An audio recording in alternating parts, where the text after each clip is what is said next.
अगर मैं आपसे पूछूं कि सेफ इन्वेस्टमेंट के लिए कौन सा ऑप्शन ध्यान में आता है, तो आप में से काफी सारे लोग कहेंगे फिक्स डिपॉजिट यानी कि एफडी। इंडिया में एफडी काफी सालों से एक सेफ और रिलायबल ऑप्शन माना गया है, लेकिन आज के टाइम में अब धीरे धीरे एक और इन्वेस्टमेंट ऑप्शन है जो काफी सारा ज्यादा पॉपुलर हो रहा है, वो है बॉन्ड्स। तो आज की इस वीडियो में हम बात करेंगे बॉन्ड्स और फिक्स डिपॉजिट में क्या डिफरेंस है, किसके क्या दोनों के प्रॉस एंड कॉन्स क्या हैं, और इम्पॉर्टेंटली एंड में हम बात करेंगे कि किस इन्वेस्टर के लिए कौन सा ऑप्शन ज्यादा बेटर है। सबसे पहले देखिए एफडी को समझते हैं। जब भी आप अपने किसी भी बैंक में फिक्स डिपॉजिट कराते हैं तो असल में आप बैंक को एक फिक्स टाइम के लिए पैसा दे रहे होते हैं। उसके बदले में बैंक आपको एक फिक्स्ड इंटरेस्ट रेट पे पैसा देता है और मेच्योरिटी के टाइम पे आपका जो प्रिंसिपल अमाउंट है उसको आपको रिटर्न कर देता है। इसलिए ये लोगों का फेवरेट भी रहता है, क्योंकि यहाँ पर इंटरेस्ट रेट आपको पहले से पता होता है, मेच्योरिटी के टाइम पे आपको पैसा मिल जाता है, मार्केट फ्लक्चुएशन में आपको नहीं जाना होता, और जो प्रोसेस है इसका एफडी कराने का वो भी काफी सिंपल होता है।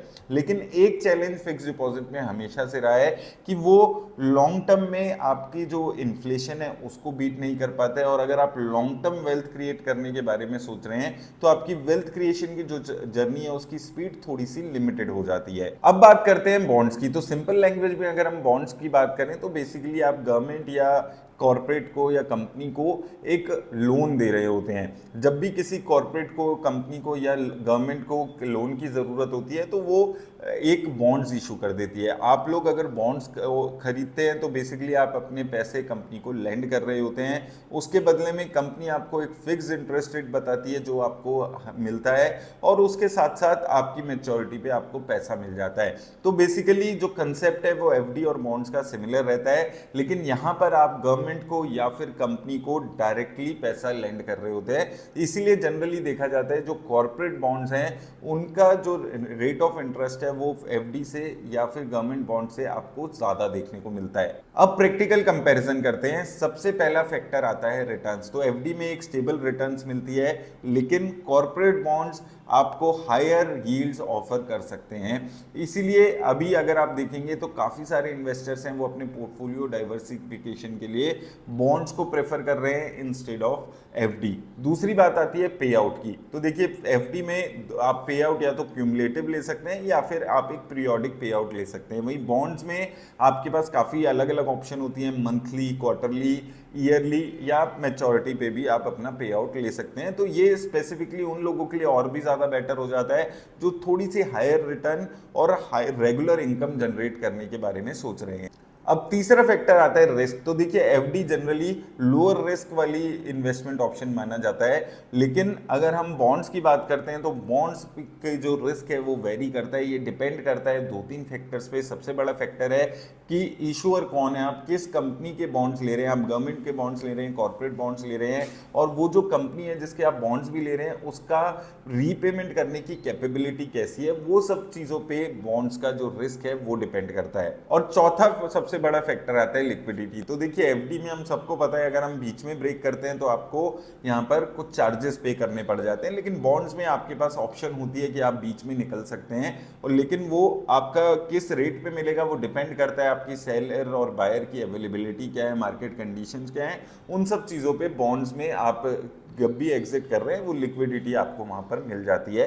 अब यहाँ पर सबसे बड़ा सवाल यहाँ पर आता है कि अगर हम बॉन्ड्स में इन्वेस्ट कर रहे हैं तो कैसे इन्वेस्ट करना है, क्या ऑप्शंस अवेलेबल हैं, बॉन्ड्स में कैसे इन्वेस्ट करें, प्लेटफॉर्म कौन सा चूज करें, वो सारी ऑप्शंस आपको क्वेश्चंस आते हैं जिसकी वजह से शायद काफी सारे इन्वेस्टर्स इन्वेस्ट भी नहीं कर पाते हैं। यहीं पर स्टेबल बॉन्ड्स जैसे प्लेटफॉर्म काम आते हैं जो कि एक सेबी रजिस्टर्ड ब्रोकर है। स्टेबल बॉन्ड्स में अब कोई भी सिर्फ 1000 रुपए से बॉन्ड्स में इन्वेस्टमेंट की शुरुआत कर सकता है। इस प्लेटफॉर्म पे आपको ट्रिपल ए रेटेड से लेकर सीनियर सिक्योर्ड बॉन्ड्स तक देखने को मिल जाते हैं, जिससे आप 9 से 12% तक की फिक्स रेट ऑफ रिटर्न कमा सकते हैं।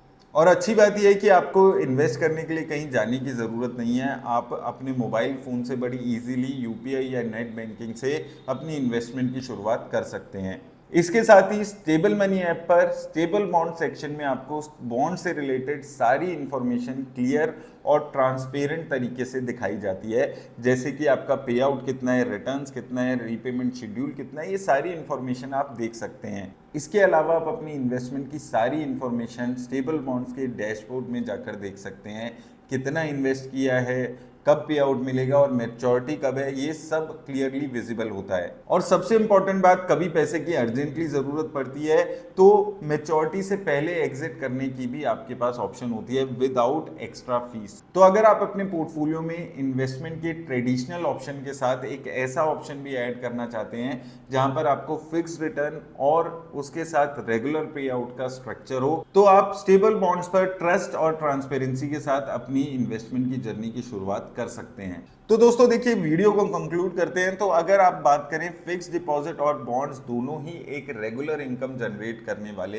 इन्वेस्टमेंट की ऑप्शन है, लेकिन दोनों का पर्पस और स्ट्रक्चर बिल्कुल अलग होता है। अगर आप सिंप्लिसिटी और फेमिलैरिटी प्रेफर करते हैं तो एफडी आपके लिए बेटर ऑप्शन है। और हाँ, स्टेबल मनी ऐप पर आपको 8.5% तक की रिटर्न्स देने वाली फिक्स डिपॉजिट की ऑप्शन भी मिल जाती है, तो उसको भी आप जाकर एक्सप्लोर कर सकते हैं। और अगर आप अपने पोर्टफोलियो को डाइवर्सिफाई करना चाहते हैं और फिक्स रिटर्न इन्वेस्टमेंट के और भी ज्यादा ऑप्शंस जो बेटर रिटर्न्स जनरेट कर सकते हैं उनको एक्सप्लोर करना चाहते हैं, तो बॉन्ड्स को एक्सप्लोर करना भी वर्थ हो सकता है। तो इसलिए आप दोनों ऑप्शंस को अपना जरूर देखिएगा, लेकिन एक चीज याद रखिएगा, किसी भी कंपनी में कहीं पर भी आप इन्वेस्ट करते हैं तो उसका रिस्क को समझना जरूरी है, अपने पर्सनल रिस्क प्रोफाइल को समझना जरूरी है, और ये सारी चीजें समझकर आपको अपना इन्वेस्ट करने वाला पोर्टफोलियो को चूज करना है। अगर आप बॉन्ड्स को और ज्यादा एक्सप्लोर करना चाहते हैं तो मैंने लिंक डिस्क्रिप्शन में दे दिया और कमेंट सेक्शन में पिन भी कर दिया है, जाकर आप देख सकते हैं और अपना जो बॉन्ड्स की इन्वेस्टमेंट की जर्नी है उसको शुरू कर सकते हैं। उम्मीद है आपको हेल्प मिलेगी इस वीडियो से। धन्यवाद दोस्तों। Fixed returns do not constitute guaranteed or assured returns. Investments in corporate debt securities, municipal debt securities/securities debt instruments are subject to credit risks, market risks, and default risks, including delay and/or default in payment. Read all the offer-related documents carefully